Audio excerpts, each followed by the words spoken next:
अस्सलाम वालेकुम guys, welcome to my YouTube channel. आज के इस वीडियो में मैं आपके लिए लेके आई हूँ MTH1301 के क्विज़ नंबर 4 का सोल्यूशन। ठीक है, विद रेफरेंस जो है वो सोल्यूशन आपको प्रोवाइड किया जाएगा। 100% करेक्ट सोल्यूशन होगा। आप इसके MCQs जो हैं उनको याद कर लीजिएगा, क्योंकि आपके MCQs जो हैं वो रिपीट हो सकते हैं। मैंने दो जो है इसके सोल्यूशंस किए हैं, जिसमें से मेरे 2-3 MCQ सेम हो गए हैं। हम स्टार्ट करते हैं अपना क्विज़। फर्स्ट MCQ हमारे पास क्या है कि द लाइन इंटीग्रेशन सी, ठीक है, तो उसकी लिमिट बताई गई है V/R dr representing the area of the dash surface between the end points of the curve. ठीक है, तो हमने बताना है कि ये जो लाइन इंटीग्रल है ये किसको रिप्रेजेंट कर रहा है, एरिया ऑफ डैश सरफेस। ठीक है, तो एरिया ऑफ किस सरफेस को जो है ये रिप्रेजेंट कर रहा है। तो यहाँ पे हमारे पास ऑप्शंस क्या हैं, plane, none of this, smooth या कर्व्ड। ठीक है, तो ऑप्शन जो है यहाँ पे आपके पास करेक्ट ऑप्शन है कर्व्ड। ठीक है, तो ये किसको रिप्रेजेंट कर रहा है, area of curved surface. Option number D जो है वो आपके पास करेक्ट आंसर है। इसका रेफरेंस जो है वो मैं आपको यहाँ पे दिखा देती हूँ, ताकि आपको पता हो जो सोल्यूशन आप देख रहे हैं वो 100% करेक्ट सोल्यूशन है। ये देखिए, ठीक है, the area of the curved surface. Option number D हमारे पास करेक्ट ऑप्शन था। नेक्स्ट है हमारे पास MCQs नंबर 2। MCQs नंबर 2 में हमसे पूछा गया है द कर्ल ऑपरेटर। ठीक है, यहाँ पे कर्ल ऑपरेटर जो है वो गिवन है। The curl operator cross A act on dash and gives a vector as a result. ठीक है, तो ये कर्ल ऑपरेटर जो है ये एक्ट करता है डैश पे और गिव देता है और आउटपुट देता है ऑफ वेक्टर। ठीक है, तो रिजल्ट के तौर पर वेक्टर देता है और एक्ट ये डैश पे करता है। तो यहाँ पे ऑप्शन जो है वो हमने करेक्ट बताने हैं, तो इसका करेक्ट ऑप्शन जो है वो वेक्टर है। ठीक है, कर्ल ऑपरेटर जो है वो वेक्टर पे एक्ट करता है, वेक्टर पे अप्लाई होता है। ठीक है, और जो रिजल्ट में देता है वो भी एक वेक्टर होता है। ऑप्शन नंबर सी जो है वो हमारे पास करेक्ट ऑप्शन है।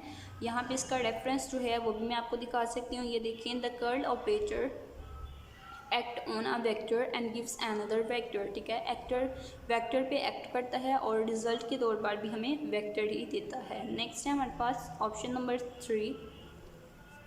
ऑप्शन नंबर 3 में आपके पास है for line integral with respect to arc length. ठीक है, when x and y are expressed in parametric form.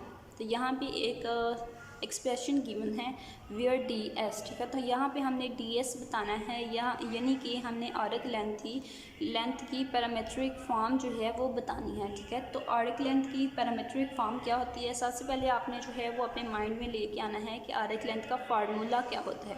ठीक है, फार्मूले से आपको पता चल जाएगा कि आपकी पैरामेट्रिक फॉर्म क्या है। ठीक है, तो फार्मूला हमारे पास यहाँ पे जो गिवन करेक्ट ऑप्शन है वो है हमारे पास ऑप्शन नंबर सी। ठीक है, दरमियान में प्लस होता है और इस तरह से ये लिखा होता है, और जब हम पैरामेट्रिक फॉर्म की बात करते हैं तो लास्ट पे हम क्या लगाते हैं, dt। इट्स मीन के ऑप्शन नंबर सी जो है वो हमारे पास करेक्ट ऑप्शन है इसका। नेक्स्ट में इसका रेफरेंस जो है वो भी आपको दिखा सकती हूँ। ये देखिए हमारे पास रेफरेंस। ठीक है, तो ये देखिए same as it is option जो है यहाँ पे गिवन है। ठीक है, तो करेक्ट ऑप्शन हमारे पास क्या हुआ, ऑप्शन नंबर ये वाला। ठीक है, ऑप्शन नंबर सी। तो इसका आपने फार्मूला जो है ये याद रखना है, हो सकता है आपसे भी पूछा जाए। नेक्स्ट है हमारे पास for exact differential equation of this form pdx plus qdy equal है 0 के। ठीक है, तो आपसे पूछा गया है कि ये जो एक एक्सप्रेशन या इक्वेशन आपको गिवन है इसकी आपने एग्जैक्ट डिफरेंशियल इक्वेशन बतानी है। तो एग्जैक्ट डिफरेंशियल इक्वेशन में हमारे पास क्या होता है कि partial derivative of p and partial derivative of q दोनों एक दूसरे के इक्वल होते हैं। ठीक है, तो इसके लिहाज से इसके अकॉर्डिंग हमारे पास क्या आएगा, करेक्ट ऑप्शन। ठीक है, यहाँ पे हमारे पास करेक्ट ऑप्शन आएगा क्या, ये वाला। ठीक है, ऑप्शन नंबर डी। ठीक है, जब हमारे पास एग्जैक्ट डिफरेंशियल इक्वेशन की जब हम बात करते हैं तो तब क्या होता है कि partial derivative of p and partial derivative of q जो होता है वो एक दूसरे के इक्वल होते हैं। ठीक है, इट्स मीन कि ऑप्शन नंबर डी जो है वो हमारे पास करेक्ट है, और इसका रेफरेंस जो है वो भी मैं आपको यहाँ पे दिखा सकती हूँ। ये देखिए, जब एग्जैक्ट डिफरेंशियल होता है तो दोनों एक दूसरे के इक्वल होते हैं। नेक्स्ट है हमारे पास MCQs नंबर 5। उसमें क्या है कि line integral is use to calculate. ठीक है, तो जो लाइन इंटीग्रल होता है उसको हम क्या कैलकुलेट करने के लिए यूज़ करते हैं। ठीक है, तो लाइन इंटीग्रल जो है उसको हम यूज़ करते हैं ऑप्शन क्या गिवन है, वॉल्यूम, फोर्स, एरिया, लेंथ। तो लाइन इंटीग्रल को हम एरिया कैलकुलेट करने के लिए यूज़ करते हैं। ऑप्शन नंबर सी जो है वो आपके पास करेक्ट है। एरिया कैलकुलेट करने के लिए हम लाइन इंटीग्रल को यूज़ करते हैं, ठीक है। नेक्स्ट है हमारे पास ऑप्शन नंबर 6। इसमें क्या है कि if the path of integration C joining A and B is divided into two parts A K and के बी देन, ठीक है, कि अगर पाथ ऑफ इंटीग्रेशन सी जो है वो इस तरह से है कि ए और बी को ज्वाइन कर रहा है, तो ए और बी जो है वो टू पार्ट्स में डिवाइडेड हैं, तो फिर क्या होगा, एक पार्ट है ए के और एक पार्ट है के बी, ठीक है। तो उसके लिए हमारे पास क्या एक्सप्रेशन होगी, यहाँ पे हमने करेक्ट ऑप्शन में बतानी है। तो आपको पता है कि अगर हमारे पास सी है, ठीक है, तो ए जमा बी जो है, ठीक है, वो इक्वल होगा किसके, सी के, ठीक है। तो हमारे पास यहाँ पे ऑप्शन जो है वो करेक्ट ऑप्शन क्या होगा, ऑप्शन नंबर ए, ठीक है। इसका रेफरेंस जो है वो आपके हैंड आउट से ही मैं आपको दिखा देती हूँ कि क्या करेक्ट ऑप्शन है। ऑप्शन नंबर ए जो है वो यहाँ पे करेक्ट होगा, और यहाँ पे रेफरेंस जो है ये देखिए, if path of integration C joining A to B is divided into two parts A K and के बी, देन ये देखिए ये एक्सप्रेशन आई सी इक्वल होगा किसके, आई ए के प्लस आई के बी। तो इट्स मीन हमारे पास कौन सा ऑप्शन करेक्ट है, ऑप्शन नंबर ए।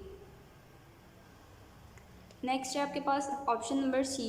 ऑप्शन नंबर सी में क्या है कि if a vector field F into R, तो एक वेक्टर फील्ड जो है वो एग्जिस्ट करती है for all points of the curve C, then we can from dash F for each element of arc, ठीक है। तो अगर हमारे पास एक वेक्टर फील्ड जो है वो ऑल पॉइंट्स पे, कर्व के ऑल पॉइंट्स पे एग्जिस्ट करती है, देन जो है वो हम for each element of arc हम क्या कर सकते हैं, हम एक वेक्टर फील्ड जो है वो फॉर्म कर सकते हैं।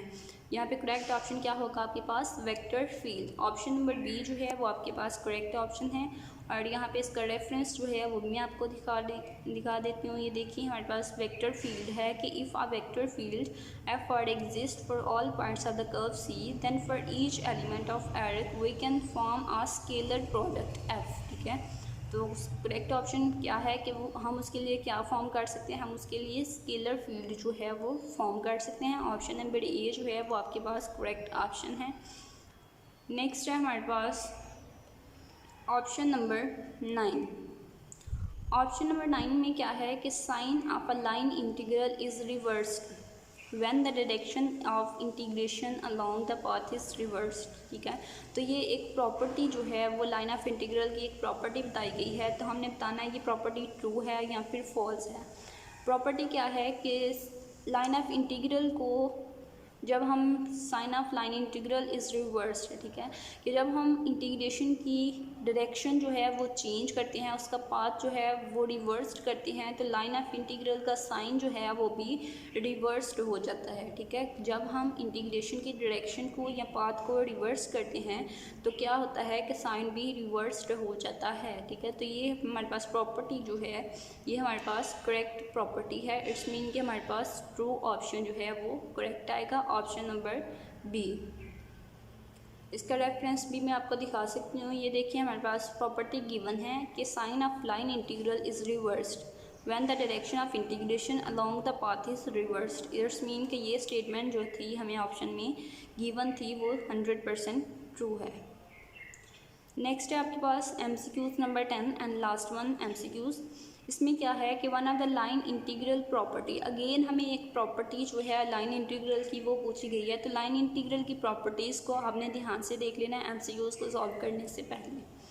क्या है कि one of the line integral properties is, यहाँ पे ये प्रॉपर्टी गिवन है कि इंटीग्रेशन AB FDS इक्वल है माइनस, ठीक है, कि जब हम साइन जो है उसको रिवर्स करते हैं यानी कि पाथ, ठीक है, A से B था और हमने क्या किया, हमने पाथ जो है डायरेक्शन जो है उसको B से A कर दिया, तो क्या हुआ कि साइन जो है वो भी यहाँ पे प्लस था, यहाँ पे माइनस हो गया। तो अगेन वही वाली ये प्रॉपर्टी है कि पाथ को जो है वो हमने रिवर्स किया है तो साइन जो है वो भी रिवर्स हो गया है।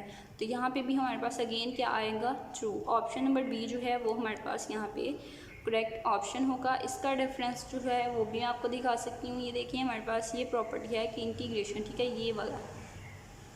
ये देखिए प्रॉपर्टी जो है पॉइंट नंबर 2 में ये प्रॉपर्टी गिवन है, तो 100% करेक्ट सोल्यूशन है आपका ये। विद रेफरेंस जो है वो ईच MCQs का आपको रेफरेंस दिखाया गया ताकि आपको पता हो जो सोल्यूशन आप देख रहे हैं या प्रिपेयर करने वाले हैं उसके आंसर जो हैं वो 100% करेक्ट हैं।